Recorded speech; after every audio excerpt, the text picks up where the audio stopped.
Hello everyone, this is how not to print a guitar. I recently got a hold of a 3D printer and I am also a guitar enthusiast, and I thought, wouldn't it be fun to design and 3D print a guitar? When I first started playing guitar, this is the sort of guitar you would see in every pawn shop.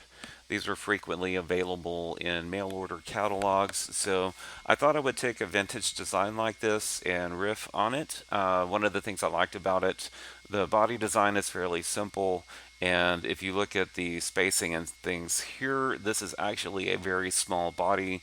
The 3D printer I have is limited to about a 200 millimeter square print bed, so I knew I was going to have to break it up into pieces, so this would be fewer pieces to deal with, especially for a first prototype. So some of these did include interesting features, like this jack to compensate for the thinner body.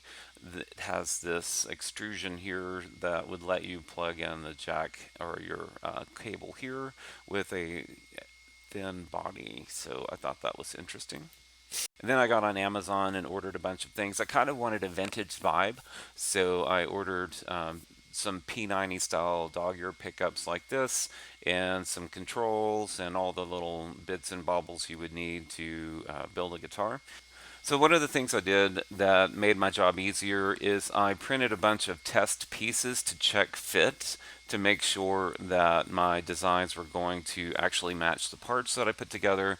So I did some little pieces to hold the pickups, and I checked what kind of spacing I would need between parts if I 3D printed them to glue, and did the neck pocket fit nicely, and did my control panel sit nicely here and there. So this was a really great idea. Rather than committing to very large prints, I made very small prints to check fit, and then I could recycle those sketches in my design to make design and fitting very efficient. So one of my favorite CAD design pieces of software is an online tool called Onshape. It's really great. If you have never done any CAD modeling, it's a great place to start. But this is the design I came up with, riffing on that tulip shaped design. So let's talk about some of the features I built into here. Notice it's got these holes that go all the way through. I was thinking that as we glue pieces together, we're going to glue and let them dry. There's going to be some overflow at these joints, and I wanted to give that a place to go, so I put these little relief holes in here. Another thing is I had noticed that a lot of the ones online, they tend to use straight line cuts, and then you're trying to clamp and keep it from rotating in lots of different directions. So what I did is I put these little notches between the parts, and that let me line them up in one direction. So now I was only focusing on the slip from top to front to back rather than all the directions all the time. I found that using a 0.4 millimeter cut, it's basically the width of the nozzle itself, seemed to be a really good fitment. And this lets me print the parts so that there's very little problem with them fitting together. Another thing on my design, I tried to make it where I used zero supports. So the back of it is completely flat. It sits on the print bed. Everything is printed up. Anything that has a connection between pieces that are open, I use chamfers underneath to keep it from sagging. So this was designed to print without supports, and that was one of my design things I wanted to achieve as well. Another thing is that this is going to be need to be fairly rigid. And my idea, I saw a video posted by someone, and what they did is they put ribs in here, and that's what I did here as well. I used ribs, and that way these are going to be solid. So you have alternating spaces and solid pieces, and that's going to lend a lot of strength without doing 100% infill. I don't think 100% infill is going to get you much more than using the ribs. So I'll talk more about my epic failure here in a moment. Well, let's talk about it right now. One of the big problems I made is this.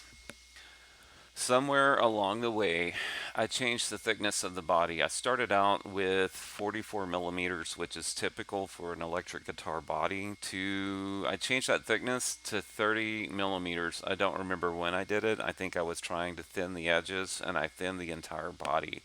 And what that did is it made this part, which is structural, very, very thin and consequently very weak. So that was the big problem. Looking at the math, it's not near rigid enough to sustain the tension of the strings on the neck and the bridge. One of the problems that I ran into is when you buy cheap parts on Amazon, the screws might not be very tough. They tend to break, and then you have a problem getting those out of the body when they're broken. So be careful about that. And then I realized that to replace them, I go to locally we have Home Depot next to us, and the smallest they go is a number 4 screw, which is a lot larger than what will come with these parts. And I didn't design the holes in my original design to fit the number 4 screws that are available at Home Depot. So you can see here the final connection here. I used these screws from Home Depot, which were a lot larger than what came with the part. So here we go. So for the core pieces, that's going to be the pieces that hold the neck and the bridge. I used a .2 layer height, and I did 7 exterior walls and top and bottom. I did a 35% cubic infill to give it some rigidity, and the little ribs I designed so that the 7 thickness walls would overlap each other, so those ribs are solid. Another thing I did is I designed a printing for anything that has screws in it, like right here for the control panels and jacks. I did a .2 layer height because that's fairly standard. I did 4 walls for thickness and a 25% hexagon infill. That gave me a little space here to give it some strength for the holding screws, but I also saved a little bit of filament in that. And then for pieces like this that are just the shape and they're not really structural, I used a light setting where, again, .2 layer height. I reduced it to 3 walls and 25% infill. I could go lower than that, 15 or 10. Because really all you're trying to do is define this shape, and it just needs to be solid, but it's not structural. Another one I designed is I got close to the end of a roll of filament, and being cost effective, I made a lighter version where I increased the layer height to .28 and reduced the infill to 10%, and still managed to generate a rigid part that wasn't for structure. So one of my strategies became, as I was putting this together, since none of the holes that I predefined were the right size for the screws, I underestimated how strong or how much pressure and resistance plastic has to screws. These are super easy to break. What you need to do is have a wide variety of drill bits and drill pilot holes through the holes that you do in your model, and that way you are going to get a screw that has contact on the threads but still has enough room for it to drill through.